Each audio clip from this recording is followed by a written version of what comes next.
उपासक की कोई प्रपंच की बात याद करते हुए या मोबाइल देखते हुए या कोई गंदी चेष्टाओं का चिंतन, आपकी रात बेकार चली जाएगी।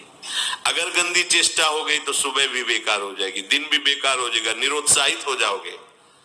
सोते समय आपको समय नहीं देना व्यर्थ चिंतन का। उसी समय विषय चिंतन होता है, उसी समय विषय भोग की आकांक्षा जागृत होती, उसी समय विषय देखने की इच्छा होती। मोबाइल है तो जिस समय आप अपनी शैया पर जाए स्विच ऑफ कर दें। उसमें मैसेज घंटी आने का कोई भी रास्ता मत रखें। मान लीजिए आप उपासक हैं भगवत प्राप्ति के, 30-35 वर्ष ये नहीं था तो सब मर नहीं गए थे। और बोले इमरजेंसी, जब इसकी 30-35 वर्ष से पहले इसकी कोई रचना नहीं थी, मुझे लगता है, क्योंकि 30-35 वर्ष में ही इसका विस्तार देखा है। नहीं तो कभी किसी के पास मोबाइल नहीं। कोई बड़े अधिकारी तो इतना बड़ा हो, इतना बड़ा वाला हो, ऐसे रखते थे। नहीं तो मोबाइल तो हमें लगता है 30-35 वर्ष। तो फिर इमरजेंसी कैसे चलती थी? कैसे चलती थी इमरजेंसी? और आप ब्रह्मा हो क्या कि इमरजेंसी संभाल लोगे? स्विच ऑफ करो। जो सब इमरजेंसी संभालने के लिए तैयार, रात दिन न सोता है, वो हर समय जागृत रहता है, वो हमारा आराध्य देव है। स्विच ऑफ करो, चिंतन लगाओ श्री जी का। ये जो रात्रि के शयन के समय मोबाइल में इधर उधर दृश्य देखने हैं, अपने सर्वनाश का बीज बोना है। मान लो, हमारी प्रार्थना मान लो, ये उस समय मन आपको परेशान करेगा जब कमरे की सिटकिनी अंदर से बंद होगी। सबसे प्रार्थना है रात्रि के शयन के समय। तो बोले फिर ठीक है 10 बजे तक देख लेंगे मोबाइल, इसके बाद शयन के समय भजन कर लेंगे। होगा ही नहीं। क्या तुम देखना चाहते हो? प्रिया प्रीतम के सिवा और कुछ क्या देखना चाहते हो? वो तो सुभग सुंदरी सहज सिंगार, सहज शोभा सर्वांग प्रति सहज रूप वृषभानुनंदिनी। हमारी स्वामिनी जी की सुंदरता छुपाने के लिए आभूषण पहनाए जाते हैं, औरों को तो आभूषण सुंदरता बढ़ाने के लिए। यहाँ छवि के छिपाए बे को ऐसे के दास होके क्या देखोगे मोबाइल में? क्या देखना चाहते हो? वासना की क्रीड़ा, और तुम उस क्रीड़ा को देखना चाहते हो। परमार्थ के पथिक हो, देखना है तो प्रभु को देखने की वृत्ति रखो, अन्यथा मूंद लो आंखें। प्यारे, महान फल प्राप्त करोगे। सबसे प्रार्थना है एकांत में मोबाइल रूपी दुश्मन से बचो, क्योंकि जब आप गंदी बात कहीं देखोगे तो आपके अंदर वैसे ही चिंतन बनेगा, वो ऐसे ही लगेगा मैं भी ऐसा करूं, मैं भी ऐसा भोगूं, मैं भी ऐसा देखूं। मान लीजिए आप, जब हमारे शास्त्र कहते कि पशु पक्षियों के मैथुन को भी नहीं देखना है, अगर ऐसा एक बार दृष्टि पड़े तो मानसिक प्रणाम करके दोबारा दृष्टि ना देना। और आप मोबाइल में ऐसी चेष्टाएं देखोगे, कैसे आप भगवत भजन करोगे? कैसे भगवत प्राप्ति का उद्देश्य रख पाओगे? ये कलयुग की बहुत महीन चाल है कि उसके बिना काम नहीं चलेगा और हम तुम्हें काम से युक्त कर देंगे। इसके बिना काम चलेगा नहीं, तुमको रखना पड़ेगा, और जब तुम इसे रखोगे तो हम काम अपना कर लेंगे। कलयुग ने कहा हम अपनी व्यवस्था बना लेंगे। यहां कह रहे जब आप नींद में जा रहे हैं तो बिल्कुल मानो मृत्यु शैया पे जा रहे हैं। आपको उस समय नाम जप में बहुत ध्यान देना है, कहीं मन बहक ना जाए। तो क्या होगा, 5-6 घंटे जो आप लेटोगे ना, वो भी भजन हो जाएगा। हमारा जो सततम योमाम स्मरति नित्यशा है ना, ये पूरा हो जाएगा। नहीं, उस समय हम सो जाएंगे तो हमारा 6 घंटे का वियोग हो गया, 6 घंटे भजन रुक जाएगा।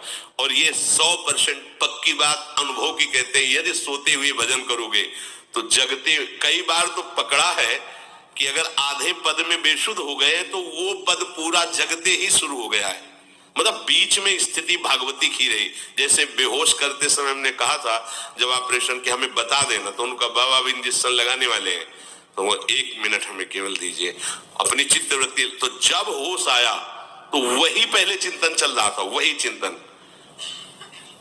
तो जैसे सोने के समय बेहोश हुए तो जगने के समय वही चिंतन, ऐसे ही इंजेक्शन से जब बेहोश हुए और जब होश आया तो वही चिंतन चल।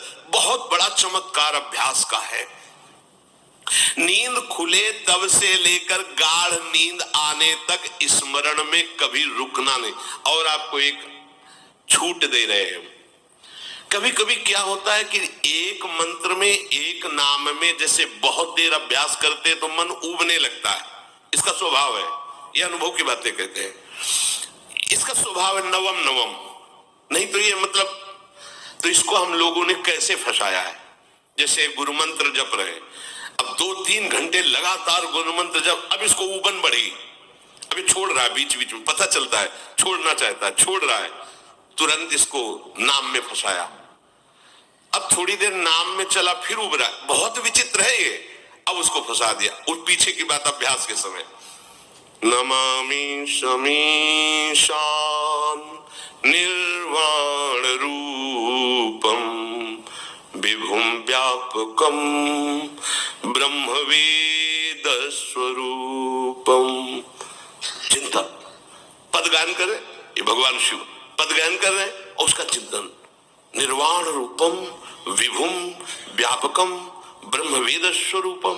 अब अपने यहां अवसर है, सुंदर सुंदर कोई पद, राधा वल्लभ श्री हरिवंश, राधा वल्लभ श्री हरिवंश, राधा वल्लभ श्री हरिवंश, इसमें भी उबलने लगे शुरू कर, जोई जोई प्यारो करे सोई मोही भावे, भावे मोही जोई, इसमें भी उबलने लगे। सुधा निधि का कोई एक लाइन ले लो, ब्रह्मेश्वरादि सुदुरूह पदारविंद श्रीमद पराग परमाद्भुत वैभव, ब्रह्मेश्वरादि सुदुरूह छोड़ना नहीं है, तू भाग में नवम नवम दे रहा हूं।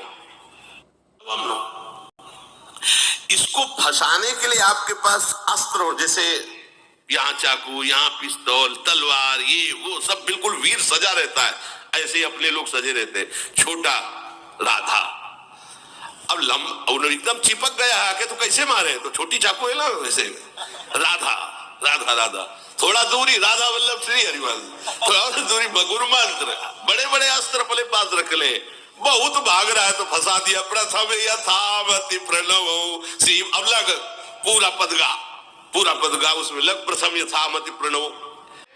ऐसा अभ्यास किया है, 1 घंटा के पहले भोजन नहीं होता, चाहे 2 रोटी पाना हो, समय लगता है आराम, एक एक नाम, एक कुछ भी अल्लाह मचाओ, कोई फर्क नहीं पड़ेगा, अपना चलेगा। अभ्यास स्नान के समय, भोजन के समय, किसी क्रिया के करते समय, किसी से बात करते समय, सोते समय, ये विशेष स्थान जहां में सावधान रहना है। यहाँ भजन छूटता है, ध्यान देना, यही भजन छूटता है। चलते समय, क्रियावान होते समय, प्रसाद पाते समय या किसी से बतराते समय, ये सब भजन के छूटने के स्थान है और यही पकड़ना है भजन को। जब आपको बिल्कुल न लगे तो मानसिक सब बंद कर दो और गुनगुनाने लगो। जो धुनी आपको अच्छी लगे उसी में नाम, कोई नाम लेके, संसार का चिंतन न होने पावे, चाहे जो कुछ तुम जहां तुम्हारा मन आवे, गंगावरी गोदावरी कुछ भी, भागवतिक चिंतन के सिवा संसार के चिंतन न होने पाए। पहले ऐसे अनन्य बनो, फिर बाद में अनन्यता आती, रसना कटो जो अनरट। हाँ भी विषय चिंतन कर रहे हैं, प्रपंच कर रहे हैं, बोले रसना कटो जो अनरटो, और नहीं बोल सकते, प्रपंच बोलेंगे बस, रसना कटो, ये शब्द वहां नहीं आते। पहले हम आपको छूट देते, भक्त चरित्र, भगवान के चरित्र, नाम, कीर्तन, मंत्र, जो भी चाहो, संसार का चिंतन मत होने देना, पहले ये पकड़ो, फिर आगे चल करके जब पवित्र हृदय होगा तब ये निष्ठा आती, रसना कटो जो अन रटो, निरखियन फुटो नयन।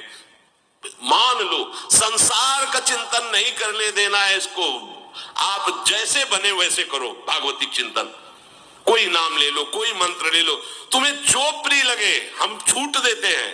ये नहीं करे कि रसना कटो जो अन रटो, ये बाद की बात है। हमें पहले इसका संसार चिंतन रोकना है।